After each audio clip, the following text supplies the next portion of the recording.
जय श्री साईं। श्री सच्चिदानंद साईनाथ महाराज को प्रणाम करते हुए, उनका आशीर्वाद लेते हुए, पूज्य गुरु जी को प्रणाम करते हुए, उनका आशीर्वाद लेते हुए, आप सभी लोगों को प्रणाम करते हुए मैं आज के सत्संग को प्रारंभ करता हूं कि पिछले अध्याय में हम लोगों ने सच्चिदानंद साईनाथ की एक ऐसी लीला देखी जहां सच्चिदानंद साईनाथ अपने भक्त को यह विश्वास दिलाते हैं कि जब तुम मेरे साथ जुड़ गए हो सो मेरा यह नैतिक कर्तव्य बनता है कि मैं तुम्हारे उद्धार के लिए सब कुछ करूं। जितनी भी आवश्यकता होगी तुम्हें मुक्ति प्रदान करने के लिए, तुम्हें मोक्ष प्रदान करने के लिए, वो सारा सदगुरु स्वतः ही करते हैं। तो सदगुरु में आवश्यकता है, सदगुरु के श्री चरणों में, उनके दर्शनों में अपना पूर्ण विश्वास रखना। यदि हम पूर्ण विश्वास के साथ सदगुरु से जुड़ते हैं तो निश्चय जानिए सदगुरु किसी न किसी तरह से हमारी मदद अवश्य करते हैं। जब हमें ज्ञान की आवश्यकता होती है तो सदगुरु ज्ञान स्वरूप हमारे सामने आते हैं। जब हमें भक्ति की जरूरत होती है तो सदगुरु हमारे हृदय में भाव जागृत करते हैं और इस भाव से मन में भक्ति भाव जागृत होती है। तो यही चीज सच्चिदानंद साईनाथ महाराज ने श्री वीवी देव साहब को समझाया था कि चिंदियों की चोरी क्यों करते हो, इधर उधर क्यों भटकते हो। जब तुम सदगुरु से जुड़ गए हो, जब तुम मेरे पास हो, हर सदगुरु अपने भक्त को उच्चतम पादान पर ले जाना चाहता है। तो भक्त अगर उस रास्ते की जो जर्नी है, उस यात्रा में इधर उधर भटकता है तो कोई भी गुरु उसको एक यूं तो कहें कि बार बार सदगुरु उस व्यक्ति को घुमा फिरा कर अपने रास्ते पर ले आता है। जहां कहीं डांट की जरूरत होती है, गुरु कभी कभी डांट भी लगाते हैं ताकि आप अपने जीवनचर्या को ठीक से संभाल लें। सो इस अध्याय की जितनी शिक्षा थी, शिक्षा से साधारणतया अगर देखें तो शिक्षा एक बलवती है कि ये अपने गुरु में अपना संपूर्ण विश्वास रखना और गुरु के दिखाए रास्ते पे चलना। फिर इस भक्ति के बारे में जो गुरु ने ज्ञान मार्ग दिया है, जो इस रास्ते पे हमको चला दिया है, फिर उस रास्ते पे सफलता असफलता देखने का नहीं, ये सदगुरु का काम है। वो अपने आप ले जाएंगे आपको। जैसे वीवी देव साहब को बाबा ने अपने आप ही मुक्ति के रास्ते पर ले गए और उनके हृदय में भक्ति जागृत कर दी। और अंतोगत्वा वीवी देव बहुत दिनों तक बाबा की भक्ति करते रहे, उनके साथ लगे रहे और अंतोगत्वा वीवी देव साहब ने अपनी मुक्ति को प्राप्त कर लिया था। आज का अध्याय भी जैसा हमने पिछली बार ही आपसे कहा था कि आज हम लोग आज से कथा से यानी 42वें अध्याय से 43वें और 44वें अध्याय तक बाबा की महासमाधि के बारे में वर्णन मिलेगा। तो हम लोग ये 2 दिन महासमाधि पर ही परिचर्चा करेंगे। सच्चिदानंद साईनाथ महाराज का शिरडी में आगमन ऐसा हुआ जैसे सूर्य का उदय हुआ, लेकिन जब बाबा महासमाधि ले रहे थे तो पूरी शिरडी रो रही थी। यह बहुत दुखद होता है कि किसी के साथ रहने से जब साथ छूटता है। बाबा तो आध्यात्मिक रूप से, सूक्ष्म रूप से सदैव शिरडी में रहे और आज भी शिरडी में हैं। गुरु तत्व तो आज भी शिरडी में है और उसी प्रकार से अपनी लीलाएं कर रहे हैं, उसी प्रकार से भक्तों की सेवा कर रहे हैं, उसी प्रकार से भक्तों की मदद कर रहे हैं, उसी प्रकार से भक्तों की सहायता कर रहे हैं। आज भी बाबा शिरडी में हैं, लेकिन सूक्ष्म रूप से। कहीं न कभी तो इस मृत्युलोक में जो भी आता है उसे जाना तो पड़ता है। तो संत जब जाते हैं तो शरीर छोड़ते हैं और उनको हम लोग महासमाधि बोलते हैं कि बाबा ने महासमाधि ली, अमुक संत ने महासमाधि ली। तो एक समय आता है जब उनका अपना अवतार कार्य पूरा हो जाता है। हर संत गुरु अपना एक अवतार कार्य लेकर आता है। जैसे ही उसका अवतार कार्य पूरा होता है वो चला जाता है। फिर दोबारा किसी नए अवतार कार्य के लिए ईश्वर की प्रेरणा से वह पुनः अवतरित होते हैं, ईश्वर की शक्तियों के साथ, प्रकृति के शक्तियों के साथ, अपने भक्तों के कल्याण के लिए। तो ऐसे सदगुरु जब जब आते हैं वो अपने पुराने भक्तों को ढूंढते रहते हैं। सो गुरु के साथ जुड़ना ही हमारे लिए सबसे बड़ी यूं कहें कि सौभाग्य की बात है। गुरु आसानी से लोगों को नहीं जीवन में मिलते और सच्चाई तो ये है कि भक्त गुरु को नहीं ढूंढता, गुरु ही भक्त को ढूंढकर अपने पास बुला लेता है। जैसा नाना साहब चांदोरकर के साथ हुआ, तमाम शिरडी में गए भक्तों के साथ हुआ। समय आने पे बाबा ने काका साहब दीक्षित को भी शिरडी में बुला लिया, और जब काका साहब दीक्षित शिरडी में जाते हैं उसके बाद बाबा के होकर रह जाते हैं, सदैव बाबा के नाम का स्मरण करने लगते हैं, और अंतोगत व साईं जिस तरह से उन्हें मुक्ति प्रदान करते हैं वो सब जानते हैं हम लोग। तो सच्चिदानंद साईनाथ महाराज ने जो भी कहा उसको स्पष्ट रूप से करके सबके सामने दिखाया, जिससे हमारी जो विश्वास है उनके श्री चरणों में अडिग हो जाता है, दृढ़ हो जाता है, और इसीलिए हमको दृढ़ विश्वास ही चाहिए। ये अगर अब तक के जो साईं सचरित्र में हम लोग लीलाएं बाबा की देखें, जो कथाएं कहे सुने, उन कथाओं के आधार पर इतनी चीज तो कही जा सकती है कि गुरु कृपा ही केवल एक किरण है जो भवसागर से हम लोगों को सदा के लिए मुक्त कर सकती है। क्योंकि भवसागर से अगर मुक्ति चाहिए तो सदगुरु के अलावा दूसरी कोई शक्ति नहीं है, जो इस संसार के सागर से, जो संसार के दुखों का सागर है, उससे आपको निवृत्त करा सके, उससे आपको पार लगा सके। क्योंकि बाबा तो सदैव अपने भक्तों के मोक्ष का मार्ग सुगम करते रहे, उसको उस मोक्ष के मार्ग पे चलाते रहे, चाहे आपको कितना भी उनको डांट लगाना पड़ा हो। कभी कभी शिरडी में सच्चिदानंद साईनाथ तो किसी किसी भक्त को मारते भी थे, दौड़ाकर डांटते थे, और लोग डरते भी थे बाबा से कि कभी न कभी मार न पड़ जाए। तो ऐसे सदगुरु येन केन प्रकारेण सच्चिदानंद साईनाथ महाराज अपने भक्तों को मोक्ष की यात्रा कराने के लिए सदैव तत्पर रहते थे।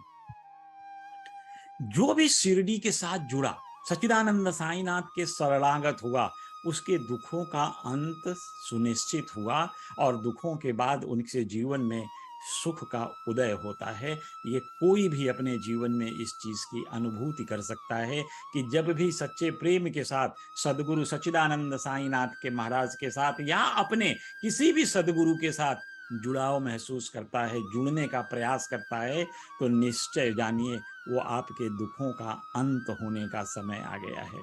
क्योंकि भक्त कभी भी गुरु से अलग रह ही नहीं सकता, और ना गुरु भक्त से अलग रह सकता है। सो ऐसी स्थिति जब आ जाए कि दोनों एक दूसरे के बिना न रह पाए, जैसे गुरु, जब हमें गुरु का ध्यान नहीं है तो उस समय मन व्याकुल हो, तो क्षण क्षण जो ईश्वर का ध्यान करना है, जो हर समय उनका नाम ध्यान करना है, सब काम करते हुए आप जिस काम को भी करिए उसको गुरु का कार्य समझकर करिए, ईमानदारी के साथ करिए, वह गुरु भक्ति ही है। आप सच्चिदानंद को सामर्थ्य समझकर, उनको समर्थ समझकर अपना सारा काम करते रहिए। यह मन में विश्वास रख लीजिए कि यह काम सच्चिदानंद साईनाथ महाराज कर रहे हैं, मुझे निमित्त बनाया है, मुझे में कर्ता का भाव नहीं होगा। ऐसा भाव लेकर आप अपना नित्य प्रतिदिन अपने गुरु, अपने इष्ट के साथ कार्यरत रहिए। देखिए आपका कार्य कितना जल्दी, आसानी से, सहजता के साथ होता है, और सही रास्ते से होता है।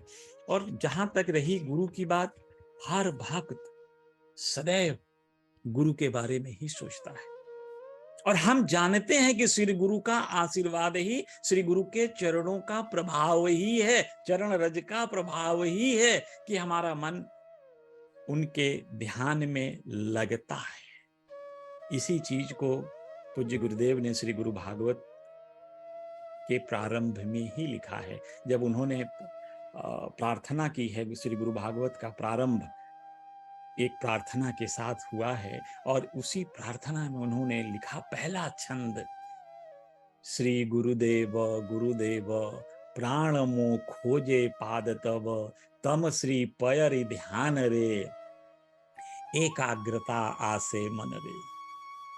भक्त अपने भगवान से, अपने गुरु से यही कह रहा है कि हे गुरुदेव, मेरे प्राण सदैव आपके श्री चरणों को ही ढूंढते हैं। क्यों ढूंढते हैं हमारे प्राण सदगुरु के चरणों से? तम श्री पयरि ध्यान रे, एकाग्रता आसे मन रे। क्योंकि आपके चरणों का ध्यान जब मैं करता हूं तब मेरे चित्त को स्थिरता प्रदान हो जाती है, मेरा चित्त स्थिर हो जाता है। और बिना चित्त की स्थिरता से भक्ति मार्ग पर आप चलोगे कैसे? तो भक्ति मार्ग पर चलने के लिए आपको सबसे पहले अपने मन की चंचलता को दूर करना, चित्त की स्थिरता प्रदान करना, और ये दोनों चीजें श्री गुरु के चरणों में ध्यान रखने से ही होता है। अन्यथा माया रे जे खेड़, घेरई जगत जंजाल, से माया खेले हारी हारी, डाके मो जीव रख हरी। अब ये माया का जब खेल, अदरवाइज अगर आप गुरु के श्री चरणों में ध्यान नहीं लगा रहे हैं, अपने आप को एकाग्र नहीं कर रहे हैं, श्री गुरु का शरणागत नहीं लिए, यानी गुरु का जो रक्षा कवच है वो आप नहीं लिए हैं, तो उस समय आपको ये माया परेशान करती है। मैं और मोर तोर तय माया, यही बस कीन वो जीव निकाया। संसार में जितने भी जीव हैं सब माया से ग्रसित हैं।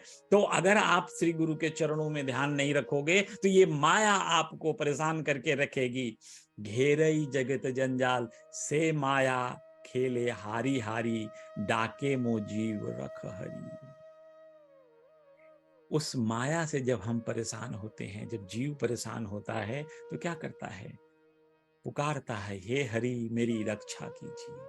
और यही जो क्रंदन है, यही जो आपका ईश्वर की को पुकारना है, जो अंदर से आवाज आ रही है, उससे जब आप पुकार रहे हैं, भगवान की शरणागति के लिए, रक्षा मांग रहे हैं, रक्षा करने के लिए उनका आह्वान कर रहे हैं, उनका ध्यान कर रहे हैं, तो सदगुरु सदैव आपकी रक्षा करता है। इसमें जरा सा भी संकोच नहीं है, संदेह नहीं है, अविश्वास नहीं है।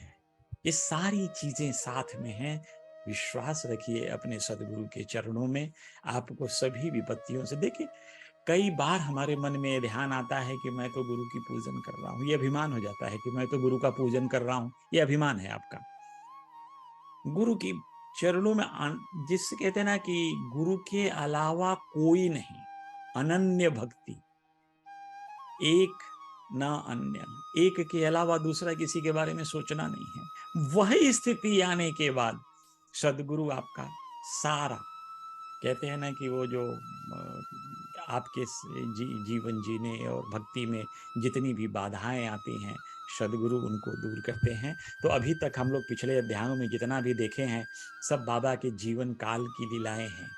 सो अब हम चलते हैं कि बाबा के का निर्वाण और बाबा का महासमाधि कैसे हुआ, कब हुआ, इनकी क्या क्या लीलाएं थी। सच्चिदानंद साईनाथ महाराज कैसे शिरडी छोड़कर जाते हैं, तो इस लीला को भी हम लोग अब देखने का प्रयास करते हैं। ये 1918 का जैसे ही सितंबर महीना आ गया था, तो सितंबर महीने के लगभग 28 तारीख से सच्चिदानंद साईनाथ को बुखार आ गया था, थोड़ा सा ज्वर था। बाबा को यह ज्वर 2-3 दिन तक रहा। इसका नतीजा ये हुआ कि सच्चिदानंद साईनाथ महाराज खाना छोड़ दिए। अब आप लोग पहले के दिनों में जो भी हैं, जिनकी भी थोड़ी सी गांव से लगाव है, जो आज से 30-40 साल पहले गांव की के बारे में जानते हैं, उस समय जो चिकित्सा की पद्धति थी उपवास से गिनी जाती थी। सीरियसनेस उसका कितना है बीमारी का, उपवास से देखते थे।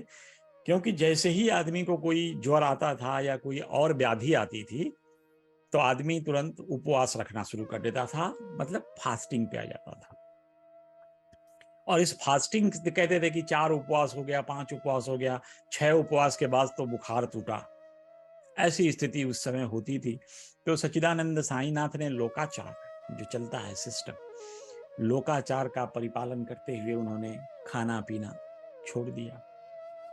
अब इसका परिणाम ये हुआ कि जब भी शरीर को पोषक तत्व नहीं मिलेंगे, ऊर्जा नहीं मिलेगी, ये शरीर तो इसी संसार से बनी हुई है, इसी पंच रचित अति अधम शरीरा। तो ये जो पंच तत्व हैं इन्हीं से बनी हुई है, यही प्रकृति इसी प्रकृति से बनी हुई शरीर है। सो इसमें तो जो व्याधियां आनी है वो तो आएंगी ही। जो सो बाबा का शरीर भी धीरे धीरे दुर्बल होने लगा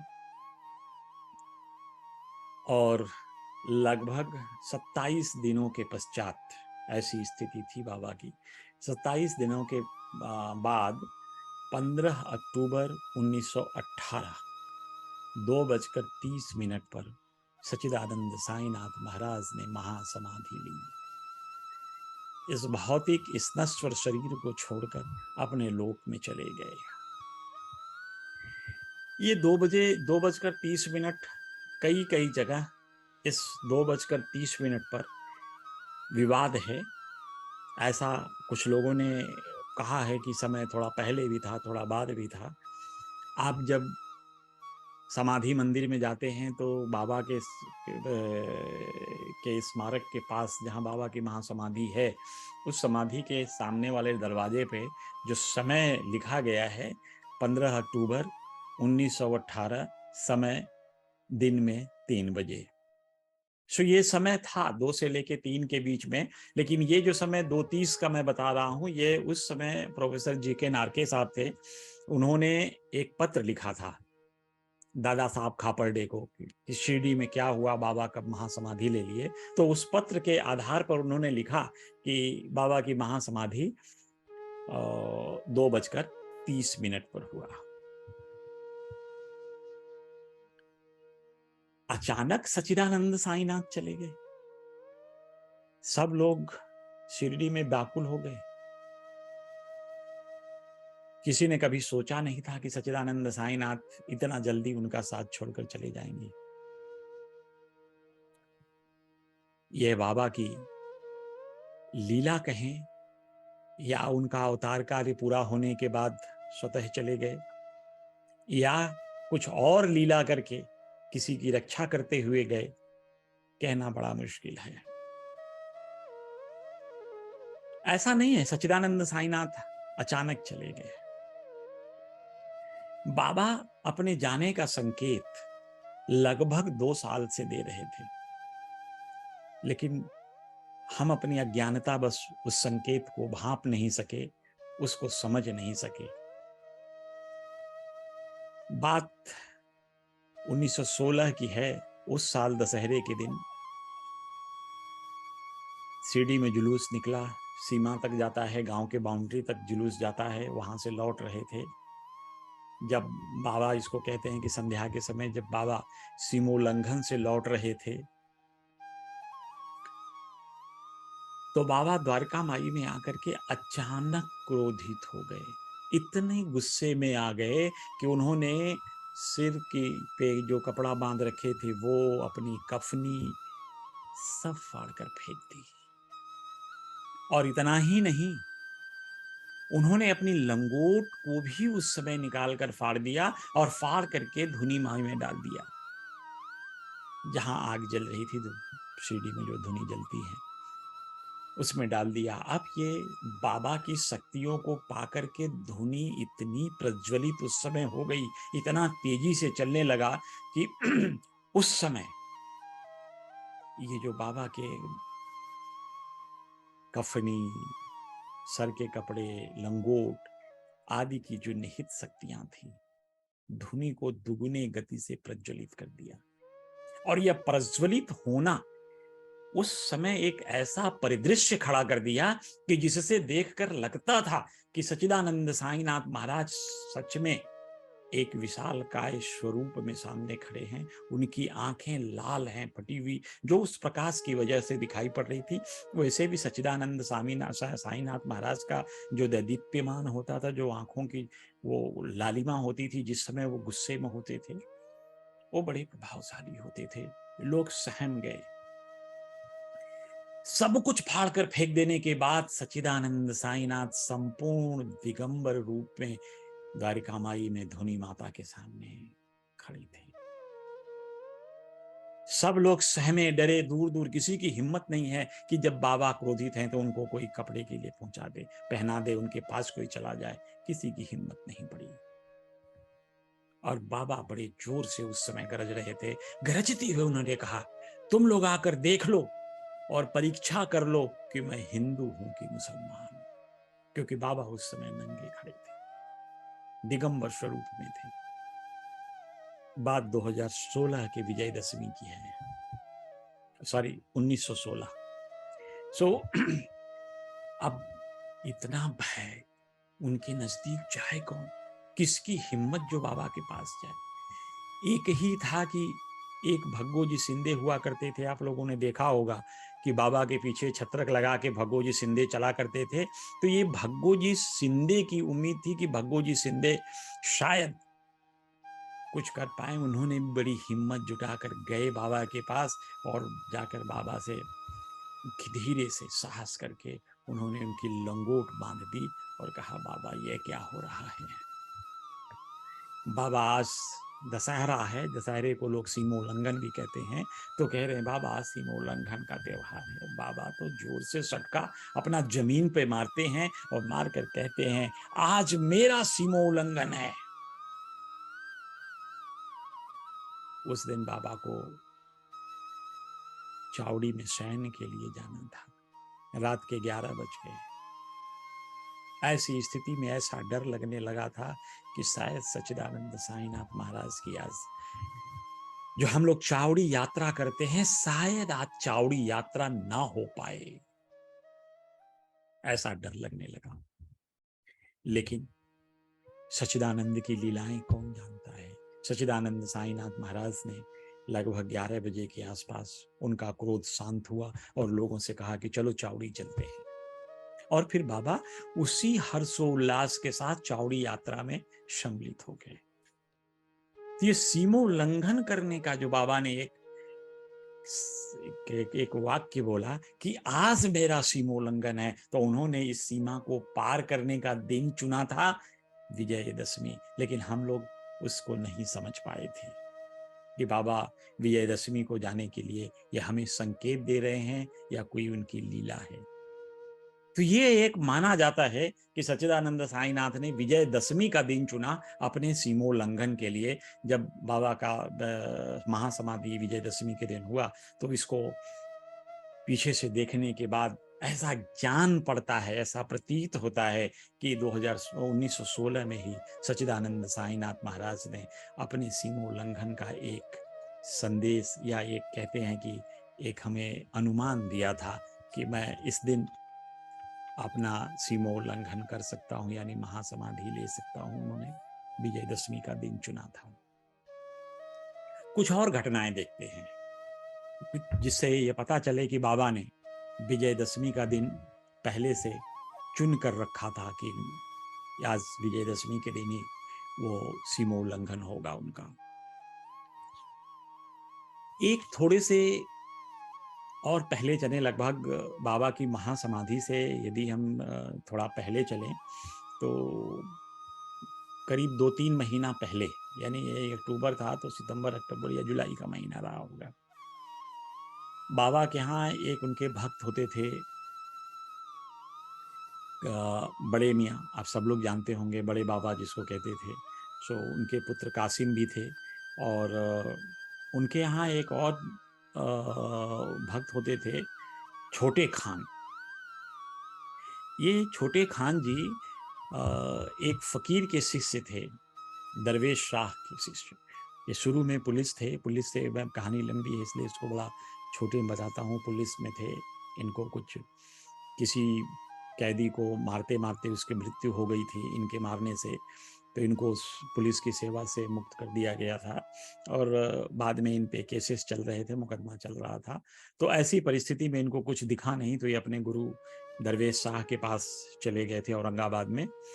जब ये दरवेश शाह के पास गए थे तब दरवेश शाह ने इनसे कहा तुम शिरडी चले जाओ, और शिरडी में इनकी यात्रा और इनका रहने का जो लीलाएं हैं, जो कथाएं हैं, वो कभी मौका लगने पे बताऊंगा। आज से इतना जान लीजिए कि दरवेश शाह के शिष्य ये छोटे खान जी थे और बाबा के साथ शिरडी में रहने लगे थे। तो छोटे खान को बाबा ने बुलाया और बुलाकर कहा कि तुम औरंगाबाद चले जाओ और वहाँ पे एक शमसुद्दीन है, फकीर हैं वो भी शमसुद्दीन, और बन्ने मियाँ, उनके लिए कुछ उन्होंने संदेश भेजा। शमसुद्दीन के लिए कुछ पैसे, बुके, माला, ये सब चीज़ें बाबा ने इनके हाथ से भेजने का प्रयास किया।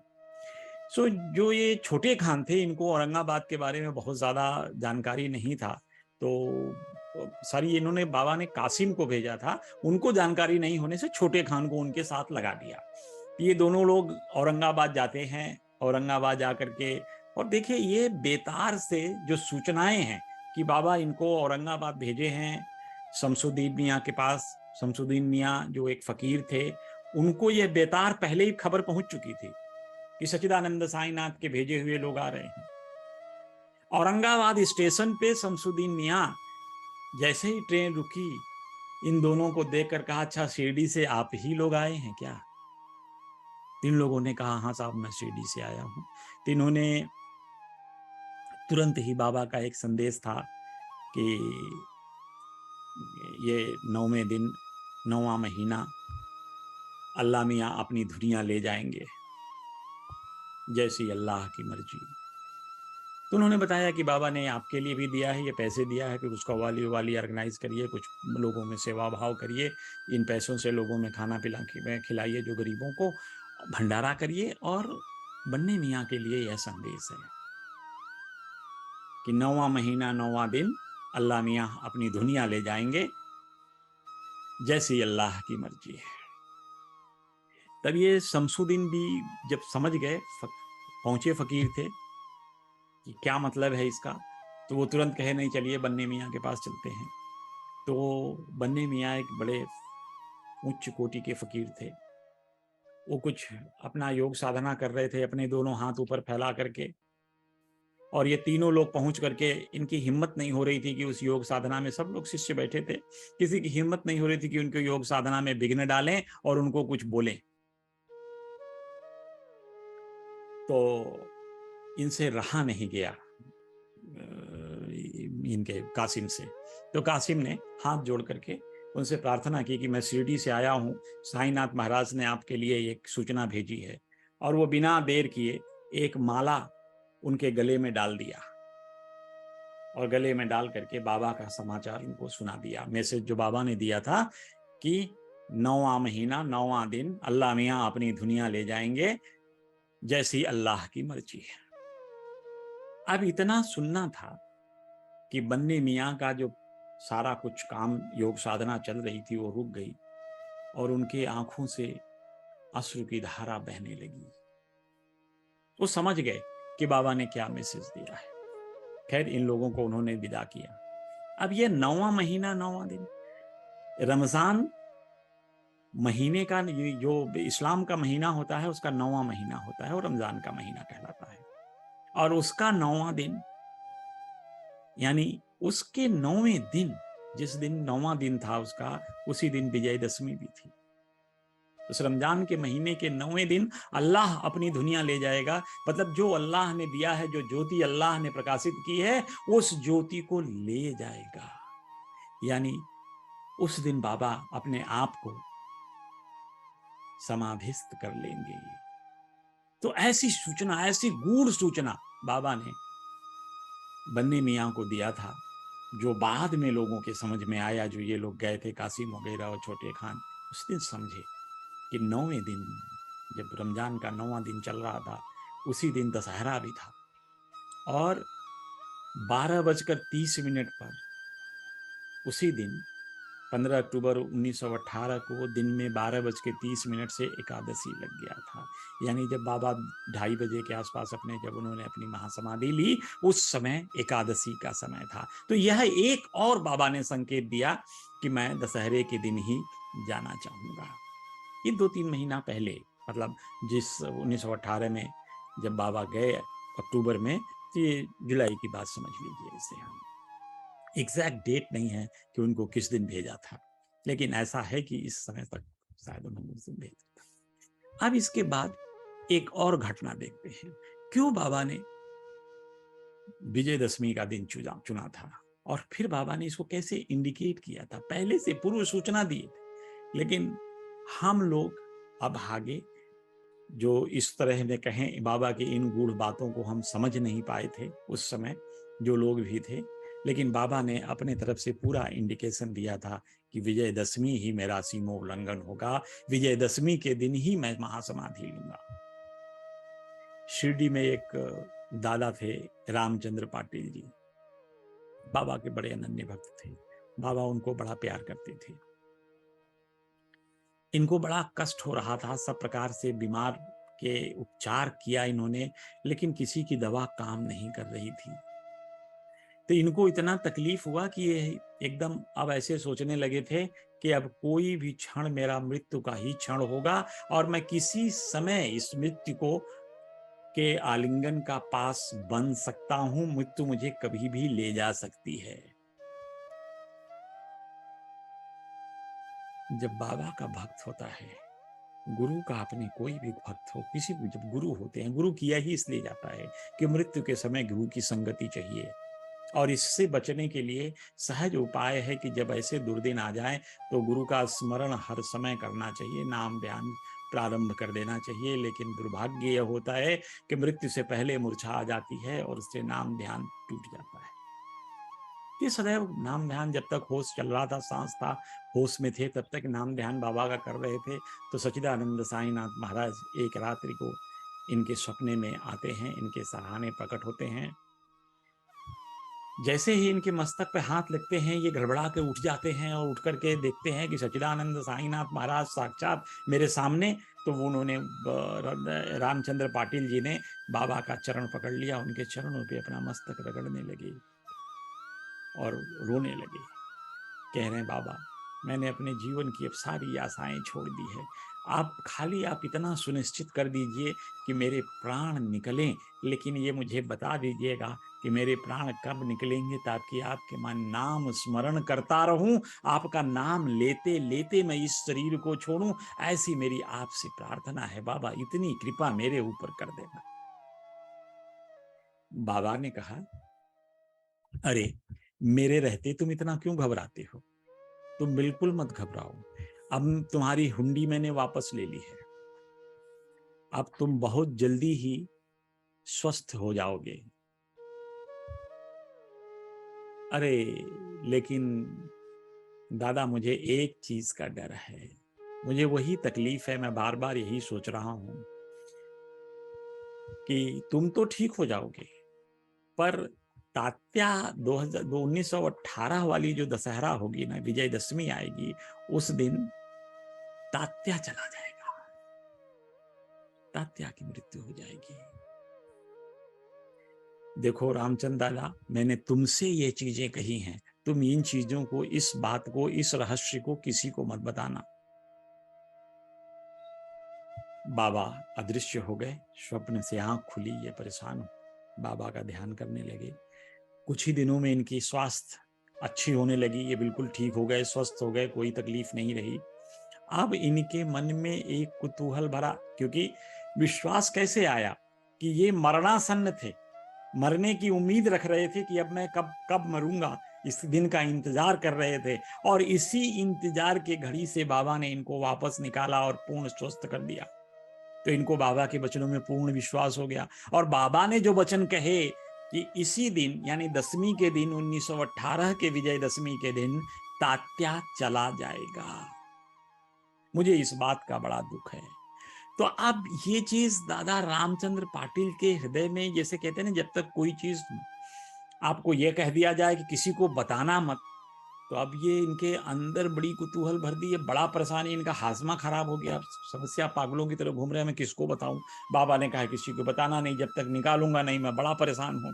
तो इन्होंने एक बाला सिंपी हुआ करते थे बाबा के भक्त, तो बाला सिंपी को बताया और हाथ पैर जोड़ के बोला कि महाराज किसी को मत बताइएगा, मैं मेरे से पच नहीं रहा था, मैंने आपको बता दिया। अब देखिए कैसे सिस्टम आगे चलता है।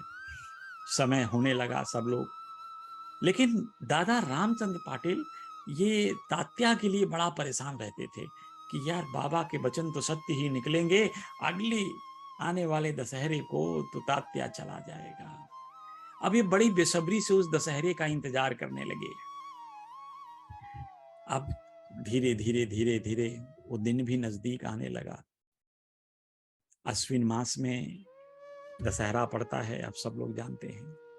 अश्विन मास प्रारंभ होने वाला था। बाबा के वचन सत्य निकले।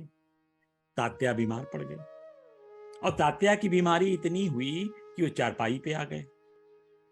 उन्हीं दिनों सच्चिदानंद साईनाथ महाराज को भी ज्वर आया और उन्होंने भी फास्ट रखना प्रारंभ कर दिया, उपवास करना शुरू कर दिया। अपना जीवनचर्या, बाबा का जीवनचर्या तो चलता रहा, लेकिन उपवास के बावजूद भी अब तात्या बीमार होने लगा। अब इधर रामचंद्र पाटिल की हालत ये खराब होने लगी कि उनको तात्या की मृत्यु सामने दिखाई पड़ रही थी।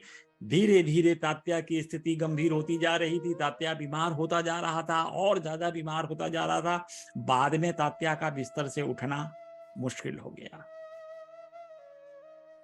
अब दिन विजयदशमी का भी आ गया। सुबह होते ही ये बाला सिंपी जो जानते थे और रामचंद्र पाटिल, इन दोनों लोगों की दशा ऐसी थी कि ऐसा महसूस होता था कि ये लोग इस पृथ्वी पे हैं ही नहीं, क्योंकि उनको ऐसा लगता था कि अब तो ये क्षण आ गया। जब किसी को किसी की मृत्यु पता हो तो आप उस व्यथा को समझ सकते हैं कि कैसी व्यथा होगी इसको, ये जानने की। तो जानने के बाद ये लोग बाला सिंपी दोनों लोग घबराए घबराए घबराए घबराए, कभी पसीने से तरबर हो जा रहे हैं, कभी इधर भाग रहे हैं, कभी बाबा का नाम ध्यान कर रहे हैं और तात्या के घर पहुंचकर बार बार उसका हाथ पकड़ रहे हैं। दोपहर होते होते 12 साढ़े 12 बजे तात्या की नाड़ी बिल्कुल स्लो हो गई, एकदम धीरे धीरे हो गई। अब लो और सुनिश्चित हो गया कि अब तात्या का समय आ गया है, तात्या अब बचेगा नहीं, ऐसा लग रहा था। तात्या की उल्टी सांस चलने लगी थी, नाड़ी मंद पड़ गई थी, लेकिन हुआ कुछ ठीक विपरीत। खबर आई, सच्चिदानंद साईनाथ महाराज चले गए और इधर तात्या ठीक हो गए। तो लोगों के मन में एक विश्वास उठा कि बाबा अपने भक्तों के लिए क्या कर सकते हैं। भक्तों के लिए उन्होंने भक्त की जान बचा ली और अपनी जान दे दी। ये सच्चिदानंद साईनाथ महाराज हैं। ऐसा प्रतीत हुआ था कि बाबा ने अंतिम काल का संकेत तात्या का नाम लेकर दे दिया था। हमें भी ऐसा लगता है इन कथाओं से कि बाबा कई जगहों पर इस चीज को इंडिकेट करते थे कि मैं किसी दशहरे के दिन चला जाऊंगा, लेकिन सच्चिदानंद चले जाएंगे ऐसा विश्वास किसी को हो ही नहीं सकता था। कोई भक्त सोच ही नहीं सकता था कि सच्चिदानंद कभी जाने की भी सोच सकते हैं, क्योंकि जब बच्चों को माँ बाप का साया लग जाता है तो कोई माँ बाप का साया उठता बहुत तकलीफ होती है। उस दिन महसूस होता है कि उस दुनिया में अकेला है। तो ऐसे सारे भक्तों को सच्चिदानंद साईनाथ महाराज का जाना ये कितनी मुश्किल चीज थी, कितनी विपत्ति रही होगी उस समय। अब देखिए तात्या धीरे धीरे ठीक हो गया। अब देखिए बाबा 15 अक्टूबर को चले गए थे। 16 अक्टूबर को बाबा ने दासगणों को खबर किया स्वप्न में आकर के कि अरे मस्जिद गिर पड़ी है मेरे ऊपर। शिरडी के सारे तेली तमोली मुझे बहुत कष्ट दे रहे हैं, इसलिए मैंने अपना स्थान छोड़ दिया है। मैं तुम्हें यह सूचना देने आया हूं कि तुम शीघ्र ही शिरडी आओ और मेरे शरीर पे फूल इकट्ठा करके चढ़ाओ। देखिए सच्चिदानंद साईनाथ के जाने के बाद भी ऐसे लोगों को खबर दे रहे हैं जैसे कि वो जीवित हैं। सबके पास हर तरह से पहुंच करके सच्चिदानंद साईनाथ महाराज ये सूचना देते हैं। कुछ दिनों के बाद, खैर उस समय इतना आसान नहीं था यात्रा कर पाना, तो दासगणों को आने में थोड़ा समय लगा। तब तक बाबा की समाधि बन चुकी थी। लेकिन दासगणु जब शिरडी आते हैं तो अपने हाथों से फूल गूंथते हैं और गूंथ करके उस फूल का चादर बना करके सच्चिदानंद साईनाथ के समाधि पर चढ़ाते हैं। और उन्होंने इनका एक बहुत बृहद भोज भी आयोजित किया था। सच्चिदानंद साईनाथ महाराज के जाने के बाद बड़ा विधि विधान से इनकी समाधि की प्रक्रिया पूरी की गई थी। भाटे साहब वहां पे पुरोहित का कार्य किए थे। सब लोगों ने बाबा के लिए ब्राह्मण भोज का शिरडी में आयोजन किया गया था। और यही नहीं, करीब 2-2.5 महीने बाद ये उपासनी महाराज बनारस में एक यज्ञ किए थे। बाबा की जो वार्षिकोत्सव का जो जाने के बाद जो उत्सव होता है, जो भोज का आयोजन किया जाता है, तो वो उपासनी महाराज बनारस में गए। इसकी कहानी ऐसे थी कि उपासनी महाराज जब बनारस में पहुंचते हैं तो सब वहां उस समय बहुत से ब्राह्मणों को आयोजित किया जाता है। बनारस तो एक ब्राह्मणों का गढ़ था और शास्त्रार्थ का गढ़ था कि कोई तब तक अपने आप को विद्वान घोषित नहीं करता था जब तक काशी में जाकर के शास्त्रार्थ न कर ले। तो ऐसी स्थिति में उपासनी महाराज बनारस जाते हैं, बहुत बड़े बृहद भोज का आयोजन करते हैं। बनारस के सारे प्रकांड विद्वान जो ब्राह्मण थे सबको इकट्ठा किया जाता है। एक बहुत बड़ा हाल दशाश्वमेध घाट के सामने उन्होंने ले लिया था और उस हाल में सब तैयारियां कर ली गई थी। सुबह से ही भोजन बनाने शुरू हो गए थे। और अब समस्या ये हुई कि ब्राह्मणों के बीच में सच्चिदानंद साईनाथ महाराज की एक फोटो रखी गई थी। उपासनी महाराज ने उनका पूजन वूजन किया और पूजन करने के बाद जब ब्राह्मणों को ये पता लगा ये कि यवन है, मुस्लिम है, तो सारे ब्राह्मण भड़क गए। वो उठ गए, कह रहे भी हम तो इस यजमान इस यज्ञ में शामिल नहीं होंगे, ना भोजन करेंगे। उपासनी महाराज ने बड़ी कोशिश की, बहुत कोशिश की लोगों को मनाने का, समझाने का कि ये ब्रह्म है, ये परब्रह्म है, साक्षात परब्रह्म है, ऐसा मत समझो, इनको जाति से कहीं से मत जोड़ो, ये इनको ना हिंदू कह सकते हो ना मुस्लिम कह सकते हो, ये तो सिर्फ भगवान के स्वरूप हैं, क्योंकि साधुओं की कोई जाति तो होती नहीं है। तो लेकिन फिर भी ब्राह्मण के जो प्रकांड विद्वान कर्मकांडी वो काहे को मानने को तैयार हुए। और इन लोगों ने कह दिया ठीक है भाई, उठ के चले गए। इन्होंने 11-11 रुपए की दक्षिणा, उस जमाने में 11-11 रुपए की दक्षिणा भी देने की कोशिश की, कोई मानने को तैयार नहीं हुआ। 101 ब्राह्मण थे, सब उठकर चले गए। अंतोगत्वा उपासनी महाराज को दुख हुआ। उन्होंने कहा कि भाई अब ठीक है, ये जितना भोजन बना है ये गंगा जी को अर्पित कर दो। अब लीला देखिए सच्चिदानंद साईनाथ की, कहारों ने ले लेके बख्शी पे अपना सब सामान गंगा जी में प्रवाहित करने लगे, गंगा माँ को भोग लगाने लगे। वहाँ जितने लोग भी मिलते थे, खाने पीने वाले जो गरीब लोग थे, जो भिखमंगे थे, उन सबों को खाना भी खिलाया जा रहा था और गंगा जी में प्रवाहित भी किया जा रहा था। लेकिन जो खाना, जिस भंडारे से खाना उठाया जा रहा था वो कम ही नहीं हो रहा था। ब्राह्मणों की आंखें फटी की फटी रह गई। वो एकदम परेशान हो गए कि आखिर ऐसा कौन सा ब्रह्म है ये कि जो ये खाना कम ही नहीं हो रहा है। ये भोज गंगा में बहाया जा रहा है, कंटिन्यूअस बहाया जा रहा है, लोगों को खिलाया जा रहा है वहां बैठकर, लेकिन ये भोजन तो कम होने का नाम ही नहीं ले रहा है। तो ब्राह्मणों को अपनी गलती एहसास हुई। सच्चिदानंद साईनाथ के पूर्ण ब्रह्म होने का ज्ञान हुआ। उसके बाद वो उपासनी महाराज के पास प्रार्थना करने लगे कि महाराज अब हम इस यज्ञ में शामिल होंगे, लेकिन उपासनी महाराज ने उनको यज्ञ में शामिल नहीं किया। तो ऐसे बाबा का एक वार्षिक उत्सव जो हम लोग कहते हैं उनके मृत्यु के पर्यंत बनारस में भी हुआ था। एक कहानी और सुनाते हैं, जो भी बचेगा घटना, इस क्रम में 3 अध्याय एक साथ हैं, 3 दिन में इसको मैं पूरा करूंगा। तो अब एक कहानी और दिखाते हैं आपको कि ये सदपुरुष या सदगुरु महासमाधि कैसे लेते हैं, महासमाधि के समय भी अपने शिष्यों को क्या संदेश देते हैं, कैसे देते हैं। सच्चिदानंद साईनाथ की तो यह एक वैशिष्ट्यता थी कि वो जब भी कोई संदेश देना होता था तो एक लीला करते थे, खुद जीते थे उस संदेश में, और वो लोगों को देखने के बाद एहसास होता था कि यह जीवन जीने का एक अच्छा रास्ता है जो साईनाथ ने जी कर दिखाया। तो लोग को चलना उस रास्ते पे आसान होता था, सहजता से उस रास्ते पे लोग चल पाते थे।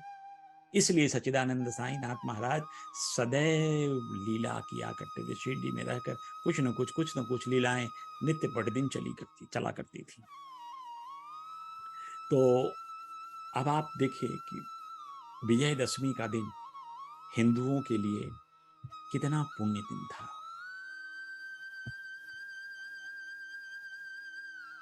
और बाबा की तबीयत खराब, बीमार पड़े हैं, सैया पे लेटे हैं। 3-4 दिन पहले से बाबा ने भिक्षाटन भी बंद कर दिया था, लेकिन सच्चिदानंद अपना दैनिक कार्य अवश्य करते थे। लेंडी बाग जाना उनका बंद नहीं हुआ था। सो बाबा तो पूर्ण सजग थे अपने अंतिम क्षण के लिए, और यह सजगता आम इंसान को अपना प्राण छोड़ते समय नहीं रहती। यही हम लोग मार खाते हैं। यह सजगता कैसे रहे कि अब हम प्राण छोड़ रहे हैं, अब हमारा प्राण शरीर से निकलेगा। यदि हमको इस चीज का भान रहे, एहसास रहे, तो हम सच्चिदानंद सदगुरु साईनाथ महाराज के चरणों को अपने हृदय में बांध कर रख लें कि मुक्ति तो दिलाना ही है। जाकर नाम मृत पुनियावा, जिस भगवान पर ब्रह्म का नाम अगर मरते वक्त आ जाए तो फिर क्या पूछना है, मुक्ति तो आराम से मिलनी है। लेकिन होता नहीं है ऐसा। जन्म जन्म मुनि जतन कराही, अंत काल प्रभु पावत नाही। कारण यही होता है कि हम पूरी जिंदगी भगवान का नाम स्मरण करते हैं, लेकिन ऐसा कर्म होता है कि उसके अनुसार इस माया के पास में फंसकर मृत्यु के समय जो मूर्छा आती है, वो फिर हम टूट जाता है हमारा क्रम। इसीलिए जो पहुंचे संत हैं वो लोग क्या करते हैं, कोई ईश्वर का नाम ध्यान कंटिन्यूअस करते हैं और अपने सांसों पे बिठा लेते हैं कि जब भी सांस आती है, सांस जाती है, दोनों समय ईश्वर का नाम लेते हैं, अपने इष्ट का नाम लेते हैं, ताकि कोई भी सांस जो रुक जाए वो भी ईश्वर के नाम के साथ रुके, और ऐसी परिस्थिति में मोक्ष मिलना सुनिश्चित है। ऐसा शास्त्रों का मत है। इस विषय पर और परिचर्चा आगे अगले दिन करेंगे, लेकिन आज की कुछ लीलाएं हमको समाप्त कर लेते हैं। अंतिम क्षण जब आया बाबा का, यानी 15 अक्टूबर 1918 के दोपहर के समय, ऐसा देखने में लगने लगा कि बाबा पूर्ण सचेत हो गए। जो उनके पास मूर्छापन था वो नहीं था। बाबा सचेत हो गए और उठ करके खुद बैठ गए। लोगों को, जो आसपास थे, लोगों को लगा कि सच्चिदानंद साईनाथ महाराज अब ठीक हो जाएंगे, अब ऐसी कोई व्याधि नहीं रही, धीरे धीरे बाबा स्वस्थ हो जाएंगे, क्योंकि बाबा अपने सैया से उठ बैठे हैं और बाबा शीघ्र ही निरोगित हो जाएंगे, अच्छे हो जाएंगे। तो जब बाबा उठकर बैठे तो उन्होंने इच्छा जाहिर की कि मैं लक्ष्मीबाई को कुछ दान देता हूं। अब उन्होंने दान देने की इच्छा प्रकट की। आप सब लोगों को व्यतीत में मालूम ही होगा कि लक्ष्मीबाई को उन्होंने 9 रुपए दक्षिणा दिए थे। पहले पॉकेट में हाथ डाला तो 5 रुपए निकाले, फिर बाद में 4 रुपए निकाले, 2 बार में मिला करके बाबा ने 9 रुपए लक्ष्मीबाई को दान दिया। अब इस प्रश्न पर भी कई लोग, इस बात पर भी कई लोग प्रश्न उठाते हैं कि बाबा ने 9 रुपए ही क्यों दिया, बाबा ने पहले 5 क्यों दिया, फिर 4 क्यों दिया। तो यह भी लोग सोचते हैं, अपने मानस पटल में दिमाग पर जोर डालते हैं। तो यह देखा जाता है कि इससे कोरिलेशन एक बनता है। और कोरिलेशन क्या बनता है कि 9 रुपए का तो सीधा कोरिलेशन होता है नवधा भक्ति से, कि भगवान नवधा भक्ति, लक्ष्मीबाई को नवधा भक्ति प्रदान किए, जिस प्रकार से भगवान श्री रामचंद्र जी सबरी को नवधा भक्ति दिए, नवधा भक्ति का ज्ञान दिए। शायद सच्चिदानंद साईनाथ ने लक्ष्मीबाई को नवधा भक्ति के स्वरूप 9 रुपए 9 सिक्के प्रदान किए। कुछ लोगों ने प्रश्न किया कि अगर बाबा को नवधा भक्ति ही देना था तो क्यों बाबा एक बार में 5 दिए, फिर दोबारा 4 दिए, ऐसा क्यों किया? इसका भी उत्तर है कि बाबा पहले 5 क्यों दिए, 4 क्यों दिए। ये कुछ लोग ऐसा मानते हैं कि सच्चिदानंद साईनाथ महाराज यह भक्तों के 9 प्रकार, 9 गुणों का वर्णन कर रहे थे। कि मेरी भक्ति करने के लिए तुम में ये 9 प्रकार के गुण होने चाहिए। इन 9 गुणों को तुम अपने अंदर ग्रहण करो, 9 गुणों को अपने अंदर धारण करो। शायद ये भी हो सकता है कि जो नवधा भक्ति थी तो वो तो कहते हैं श्रवणम कीर्तनम विष्णु स्मरणम पाद सेवनम अर्चनम वंदनम दास्यम साख्यम आत्मनिवेदनम। कई 9 भक्ति हैं। कहीं क्या भक्ति है? श्रवणम, भगवान का नाम श्रवण करो। कीर्तन, भगवान का नाम का कीर्तन करो, ध्यान करो। विष्णु स्मरणम, विष्णु का स्मरण करो। पाद सेवनम, भगवान का पाद सेवन करो। फिर अर्चनम वंदनम, अर्चना करो, वंदना करो। अर्चना पर्सनलाइज होती है, वंदन सार्वजनिक होती है। जी, सब जब समूह में हम करते हैं तो वंदना होता है, लेकिन जब हम अकेले में भगवान का अपना नाम, अपना गोत्र लेते हुए जब उनकी अर्चना करते हैं, पूजा करते हैं, तो वह पद्धति अर्चना कहलाती है। तो चाहे अर्चना करें, वंदना करें, या भगवान का सेवा दास्य भाव से, जैसे हनुमान जी ने भगवान श्री राम का किया, वैसी भक्ति कर लें। सख्य भाव से करें, जैसे अर्जुन ने श्री कृष्ण की भक्ति करी, सामा ने श्री साईं की भक्ति करी, सखा भाव से। ऐसी कोई भी 9 प्रकार की भक्तियां हैं, तो शायद इन 9 प्रकार की भक्तियों का बाबा ने जिक्र किया हो। लेकिन दूसरे जो लोग ये कहते हैं कि शायद बाबा ने भक्तों के 9 लक्षणों का वर्णन किया है, तो शास्त्रों में ऐसा लिखा है लक्षण के लिए, अमान्य मत्सरो दक्षो निर्ममो दृढ़ सौहृदय असत्वरोर्थ जिज्ञासुर असूयुर्मोघवाक। कह रहे अमान्य मत्सरो, कि भक्त अमानी हो, उसको अहंकार न हो। देखिए, हम सब लोग बहुत समय से ये चीज मानते चले आए हैं कि जब भक्त में अहंकार होगा तो वो भक्ति के मार्ग पे चल नहीं पाएगा, क्योंकि अहंकार होगा तो कर्ता का भाव भी होगा। जब अहंकार दंभ आएगी तो भगवान के चरणों से दूर भी ले जाएगा। तो इसलिए कहा गया है शास्त्रों में अमान्य, यानी आदमी को, भक्त को अमानी होना चाहिए, जिसके पास अहंकार ना हो। अपना अहंकार छोड़ करके वो भक्ति मार्ग में लगा हो। अमान्य मत्सरो, मत्सर दूसरी जो अवगुण हम लोगों में होती है, ईर्ष्या। मत्सर माने ईर्ष्या। जो सच्चिदानंद साईनाथ महाराज कहते हैं कि अमान्य मत्सरो, ईर्ष्या रहित भी हो। उसमें ईर्ष्या नाम की चीज, क्योंकि ईर्ष्या की आग इतनी बलवती होती है कि ईर्ष्या आपके हृदय में जब उत्पन्न होती है तो आपको तो जलाने लगती है। जिसको देखकर आप ईर्ष्या कर रहे हैं, जिसके लिए बद्दुआएं दे रहे हैं, ये वहां तक ट्रेवल करें ना करें, उस तक पहुंचे ना पहुंचे, लेकिन आपके हृदय से तो उत्पन्न हो रही हैं, तो जो नुकसान पहुंचाना है वो आपको तो पक्का कर देंगी। इसलिए कहा जाता है कि दूसरों से ईर्ष्या करना ये बहुत बड़ा अवगुण है, और इसमें ईर्ष्या करने वाले का ही नुकसान होता है। सो भगवान कहते हैं कि अमान्य हो, अहंकार रहित हो, ईर्ष्या रहित हो, दक्ष हो। दक्ष हो यानी जिस कर्म में लगा हो उस कर्म की दक्षता हो, उसमें कुशलता हो, उसमें अपने कर्म करने के लिए वो व्यक्ति कुशल हो।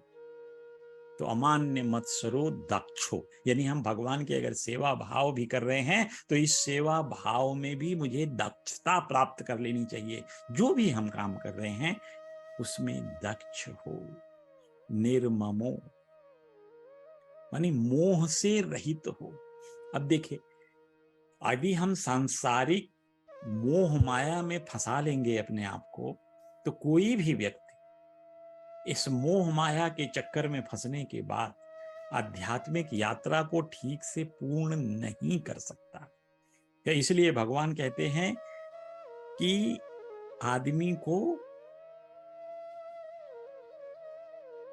मोह माया से बचना चाहिए। जो भी भक्त हो उसमें मोह माया ना हो, मोह न रखता हो।